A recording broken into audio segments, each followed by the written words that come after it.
අද 2026 මාර්තු 25 වෙනිදා අද විස්තරේ නිවුස් වෙත ඉතාමත් උණුසුම්ම පිළිගන්නනවා. මේ අද අපි කතා කරන්න යන්නේ හරිම තීරණාත්මක ඒ වගේම අපේ එදිනෙදා ජීවිතයට කෙලින්ම බලපාන ප්‍රශ්න කිහිපයක් ගැන. ඔව් ඇත්තටම අද ගොඩක් දේවල් තියෙනවා කතා කරන්න. අනිවාර්යයෙන්ම ප්‍රධාන සිරස්තල ටික මුලින්ම මතක් කළොත් ඇමරිකාව මැද පෙරදිග යුද්ධය නතර කරන්න ගෙන ආපු යෝජනාව ඉරානය ප්‍රතික්ෂේප කරලා තියෙනවා. ඒ වගේම අපේ රට පුරාම ආයමත් ඉන්ධන සහ පොහොර අර්බුදයක් මතුවෙලා දේශපාලන වේදිකාවේ අරපිරිමැස්ම ගැන ලොකු වාග් ප්‍රහාර යනවා. සමාජ මාධ්‍ය ක්‍රියාකාරීන්ගේ ප්‍රශ්න, නීතිමය ගැටලු සහ IPL ඉතිහාසයේ වාර්තාගත ඩොලර් බිලියන ගණනක කණ්ඩායම් අලෙවියකුත් සිද්ධ වෙලා තියෙනවා. මේ සිරස්වල ටික අඩුවාම නිකම් වෙන වෙනම තියෙන දේවල් වගේ පිනුනට මේවා ඇතුලෙන් ලොකු සම්බන්ධයක් තියෙනවා. ඒකනේ මටත් තේරුනේ කයි. ඒ කියන්නේ මේ මැද පෙරදිග වෙන දේවල් කොහොමද අපේ ගමේ කෙසෙල් වගාවට බලපායින කියන එක අද අපි හරියටම තේරුම් ගන්න ඕනේ. මුලින්ම අපි මැද පෙරදිගින් පටන් ගමු. හරි. දැන් මැද පෙරදිග තත්ත්වය ගත්තොත් ඒක තියෙන්නේ ඊටමත් භයානක කඩයිමක. ඇමරිකානු ජනාධිපති ඩොනල්ඩ් ට්‍රම්ප් මේ යුද්ධය ඉවර කරන්න කරුණු 15කින් යුත් යෝජනාවලියක් ගෙනාවා. මම දැක්කා රොයිටර්ස් පුවත් සේවය වාර්තා කරලා තිබුණා මේ යෝජනාවලිය ඉරානයට දීලා තියෙන පාකිස්තානය හරහා කියලා නේද? හරියටම හරි. හැබැයි ඉරානය ඒක සම්පූර්ණයෙන්ම ප්‍රතික්ෂේප කරලා මේ ට්‍රම්ප්ගේ යෝජනාවලියේ ප්‍රධානම කොන්දේසි වුණේ නටාන්ස්, ඉස්ෆහාන් සහ ෆෝඩෝ කියන නිවුස් ටික බලාගාර. පොඩ්ඩක් ඉන්න. ඇහි ඒගොල්ලෝ මේ නිශ්චිත බලාගාර තුනම ඉලක්ක කරන්නේ? ඒ කියන්නේ වෙනත් තැන් තියෙද්දි? ඒකට ප්‍රධානම හේතුව තමයි භෞතික පිහිටීම. දැන් ෆෝඩෝ බලාගාරය ගත්තොත් ඒක තියෙන්නේ කන්දක් ඇතුලේ. මීටර් ගණනාවක් පොළව යට. සාමාන්‍ය ගුවන් ප්‍රහාරයකින් ඒක විනාශ කරන්න බෑ. නටාන්ස් කියන්නේත් ඒගොල්ලන්ගේ ප්‍රධානම යුරේනියම් බලගම්වීමේ මධ්‍යස්ථානය.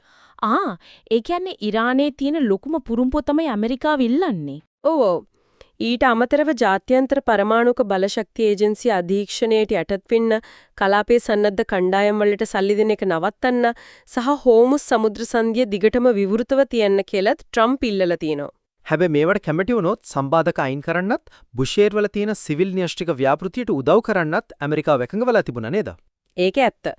ඒ තිරාණය තමන්ගේ ආයුධ බිම තියන්න සූදානම් නැහැ. ඒ වෙනුවට අලුත් කොන්දේසි 5ක් දාලා තියෙනවා.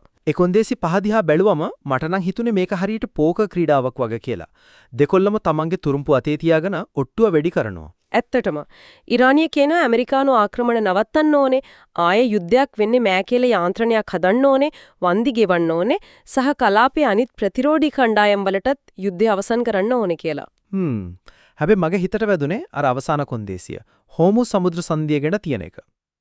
හෝමුස් සමුද්‍ර සංධිය අයිතිය ඉරානයට තියෙනවා කියලා ජාත්‍යන්තරව පිළිගන්න කියන එකනේ. හරියටම. ඇයි මේක මේ තරම් වැදගත් වෙන්නේ? දැන් බලන්න මේ හෝමුස් කියන්නේ කිලෝමීටර් 30ක් විතර පළල පටු මුහුදු තීරුවක්. ඒත් ලෝකේ මුළු තෙල් සපයුමෙන් 120%ක්ම යන්නේ මේක හරහා. අම්මෝ, ඒ කියන්නේ ලෝකේ හැම තෙල් බැරල් 5කින් එකක්ම එතනින් තමයි යන්නේ. ඔව්. ඉතින් ඉරානය කරන්නේ මුළු ලෝක ආර්ථිකයම ප්‍රාණය පිට ගන්න එක. මේ මුහුද වැහුවොත් රක්ෂණ ගාස්තු වැඩි වෙනවා, තෙල් මිල අහසට නගිනවා. මේ ඔක්කොම අස්සේ ඊශ්‍රායලයේ අතිශය දරුණු ප්‍රහාර මාලාවක් පටන් අරන් නේද? ඉරානයේ ටෙහෙරානයේ ඇතුළු ප්‍රදේශවල බැලිස්ටික් මිසයිල් පද්ධති ඉලක්ක කරලා ගුවන් ප්‍රහාර 600කට වඩා ගහලා. ඔව්, දැන් අගමැති නෙතන්යාහුට චෝදනා එල්ල වෙනවා ලෙබනනයටත් අර ගාසා තීරයට කරපු විනාශයම කරන්න යනවා කියලා. මේ යුද්ධය නිසා දැනටමත් මිලියන 4කට වඩා මිනිස්සු අවතන් වෙලා. ඒ විතරක් නෙමෙයි, ඇමරිකාව ඊශ්‍රායලයයි ඉරාකයේ ඉන්න කැරලි කණ්ඩායම් වලට ගහනවා. ඉරාක රජයේ නිල වශයෙන්ම කියලා తీරව ඒකට ප්‍රතිප්‍රහාර දෙන්න කියලා. මේ ඔක්කොම වෙද්දී ඇමරිකාව ඇතුළේ වෙන දේ දැක්කද? රොයිටර්ස් ඉප්සොස් සමීක්ෂණයට අනුව ජනාධිපති ට්‍රම්ප්ගේ ජනප්‍රියත්වය 36 දක්වා පහළ ගිහින්. ඒ කියන්නේ තෙල් මිල වැඩි වෙන එක කෙලින්ම ජනාධිපතිවරණවලට බලපානවා. අනිවාර්යයෙන්ම ඇමරිකානුවන්ට මැද පෙරදිග ප්‍රශ්නවලට වඩා වැදගත් තමන්ගේ වාහනයට ගහන පෙට්‍රල් ගැලුමේ ගාන. දැන් අන්න ඒකේ තමයි අපිටත් වෙලා තියෙන ලෝක තෙල් සැපයුම කඩා කප්පල් වුණාම අද ලංකාවේ ඉන්ධන හල්ගාව දිග පෝලිම් අපේ මූලාශ්‍ර වලින් පේනවා පසුගිය 15 වෙනිදා ඉඳන් ආයමත් QR ක්‍රමය පටන් අරන් කියලා. ඔව්, අද වාහන අංක තහඩුවේ ඔත්තේ ලක්කම් තීනයිට විතරයි තෙල් දෙන්නේ. හැබැයි තෙල් තියෙනව නම් නේ දෙන්න.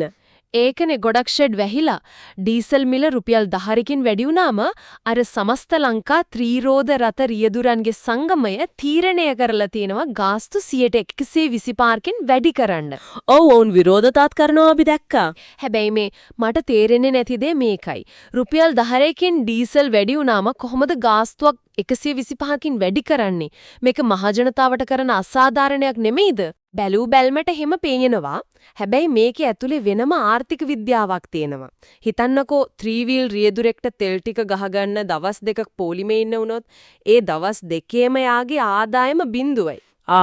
ඒ කියන්නේ කාලයට යන පාඩුව හරියටම රුපියල් 10ක වැඩිවීමක් නෙමෙයි මෙතන තියෙන්නේ. තෙල් ලීටරයක් හොයා ගන්න යන සමස්ත ශ්‍රමය සහ කාලිය. අන්න ඒක තමයි ගාස්තුව ඇතුලේ හැංගිලා තියෙන්නේ. තේරුණා.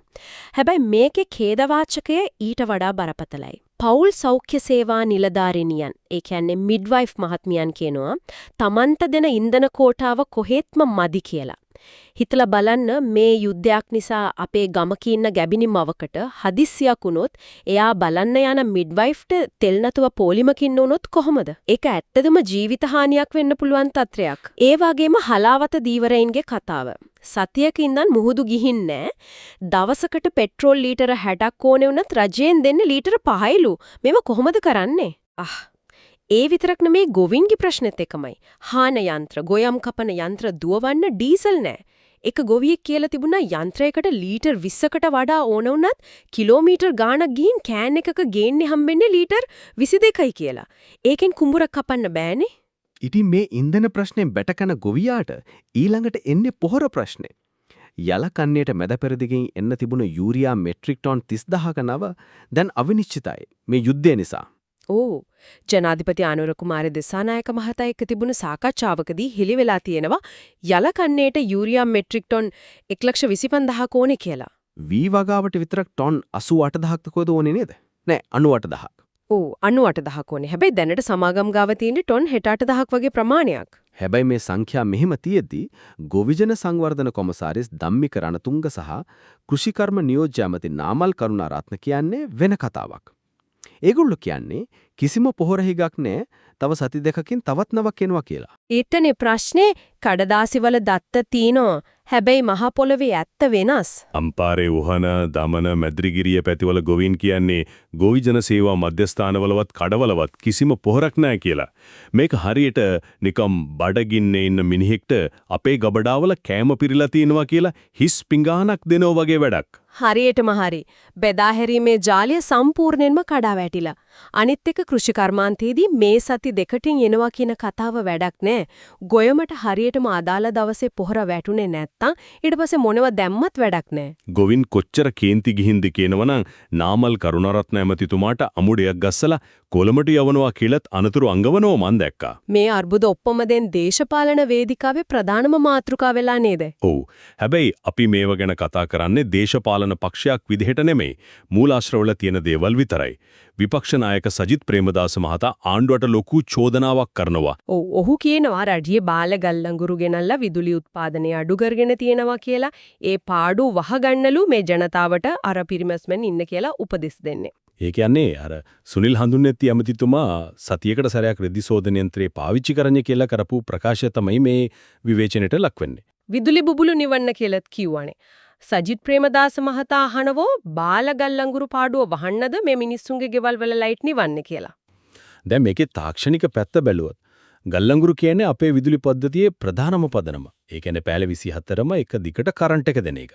ඒක නැවතුනොත් රජයට සිද්ධ වෙනවා ගණන් වැඩි ඩීසල් බලාගාර දුවවන්න.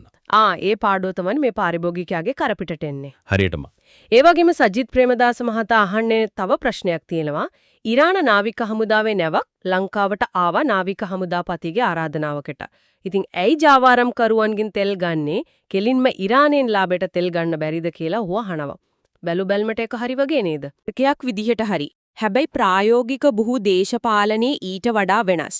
ඇමරිකාව ඉරානයට දැඩි සම්බාධක දාලා තියෙන්නේ.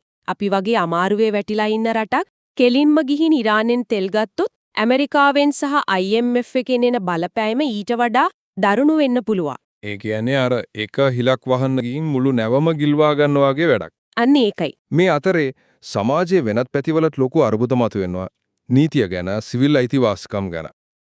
දැන් තංගල්ල පැත්තේ ගුරුවරුන්ගේ ප්‍රශ්නයක් ආවා නේද? ඔව් අගමැති හරණි අමරසූරිය මෙනවියගේ රැස්වීමකට සහභාගී වුණේ නෑ කියලා කලාප අධ්‍යාපන අධ්‍යක්ෂිකා DSD කල්යාණි මහත්මිය ගුරුවරුන්ටයි විදුහල්පතිවරුන්ටයි නිදහසට කරුණු අහලා ලියුම් යවලා තියෙනවා. ගුරු සංගම් කියන්නේ මේක පැහැදිලිවම දේශපාලන බියගැන්වීමක් කියලා. ඒ වගේම සමාජ මාධ්‍ය ක්‍රියාකාරීන් පිරිසකුත් ආණ්ඩුවට චෝදනා කරනවා පැරණි මර්ධන ක්‍රම පාවිච්චි කරනවා කියලා. ඒගොල්ලෝ පෙන්නන්නේ NPP Global Community කියන WhatsApp group එකක උනා කියන කතාබහක්. මේකේ මැති ඇමතිවරුත් ඉන්නවා කියනවා. ඒකේ කතා වෙලා තියෙනවලු සමාජ මාධ්‍ය ක්‍රියාකාරීන්ට ෆවුල් ෂොට් ගහලා මර්ධනය කරන්න. හිටපු අපරාධ පරීක්ෂණ දෙපාර්තමේන්තුවේ අධ්‍යක්ෂ ශානි අබේශේකර මහතාවත් මේකට සම්බන්ධ කරලා නේද චෝදනා කරන්නේ. ඔව් එහෙමනම් කියනවා. මට දින ප්‍රශ්නේ මේකයි. පාලනය වෙනස් වුණත් මේ දේශපාලන බලය පාවිච්චි කරලා විරුද්ධ මත මර්ධනය කරන එක ඇත්තටම වෙනස් වෙලා නැද්ද? නැත්තම් මේවා නිකන් මඩ ගහනවා විතරද? ඇත්ත නැත්ත කොම වුණත් මේකෙන් පේන්නේ සමාජයේ තියෙන අවිශ්වාසය. මේ ASCII අපරාධ සහ පරිසර විනාශයනුත් වාර්තා වෙනවා. දින 9ක රැඳුම් නියෝගය මත ඉන්න රාජ්‍ය බුද්ධි සේවයේ හිටපු ප්‍රධානි මේජර් ජෙනරල් සුරේෂ් සාලේ උගුර කන නාසය ආශ්‍රිත අසනීපයකට කොළඹ ජාතික රෝහලද අත්ලත් කරලා. අනිත් පැත්තෙන් අර වැල්ලම්පිටිය කම්බිකොටුව වත්තේ මීට අවුරුදු 6කට කලින් මරලා වලදාපු අමුසැමියුවලකගේ සිරුරු හොයාගෙන තියෙනවා. රත්තරන් බඩු කොල්ල කන්න අසල් වැසියු 3 දෙනෙක් තමයි මේක කරලා තියෙන්නේ. පරිසර විනාශයත් එහෙමමයි රත්නපුර කළුගඟට බැකෝ දාලා පස්පුරවල කිසිල් වගා කරන කතාවකුත් තියෙනවා. නීතිය පිරිහෙද්දි ඔක්කොම කඩා වැටෙනවා. හරි අපි දැන් මේ ඔක්කොම පීඩන ASCII පොඩ්ඩක් ක්‍රීඩා ලෝකයේ වෙච්ච දැවැන්ත පෙරලියක් ගැන කතා කරමු. IPL පටන් ගන්න තව දවස් 3යි තියෙන්නේ. ඕ මේ පාර කණ්ඩායම් දෙකක් විකිනිලා තියෙනවා වාර්තාගත ගණන් වලට. රොයල් චැලෙන්ජර්ස් බෙන්ගලෝ කණ්ඩායම ඩොලර් බිලියන 1.78කට විකිනිලා. ඒ කියන්නේ ලංකාවේ සල්ලි වලින් රුපියල් බිලියන 559ක් විතර. ආදිත්‍ය බිර්ලා සමූහය තමයි අරන් තියන්නේ. ආර්යමන් බිර්ලා තමයි අලුත් සභාපති. රාජස්ථාන් රොයල්ස් කණ්ඩායමත් ඩොලර් බිලියන 1.6කට ඇමරිකානු ව්‍යාපාරික කේල්සි වොරන් මිලදීගෙන තිනවා. හැබැයි මේකේ මරුම කතාව ඒක නෙමෙයි. ඒ මොකද්ද? අර ෂේන් වෝන්ගේ කතාවද? ඔව්. 2008 දී ෂේන් වෝන් රාජස්ථාන් කණ්ඩායමේ පොඩි හිමිකාරිත්වය. ඒ කියන්නේ 103ක් වගේ ප්‍රමාණයක් අරන් තිබුණා.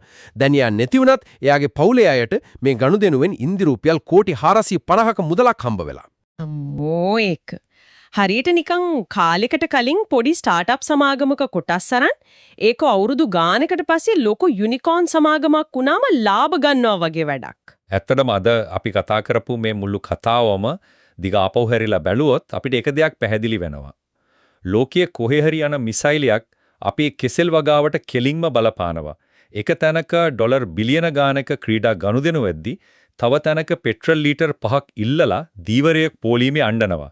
ලෝකයේ කොච්චර සංකීර්ණද කියලා අපි හිතලා බලන්න ඕනේ. දිගටම රැඳී සිටින්න අද විස්තරේ නිවුස් සමගින් මීළඟ යාවත් කාලීන කිරීම සඳහා හෙට රාත්‍රී 8:30ට නැවතත් අපව හමුවන්න.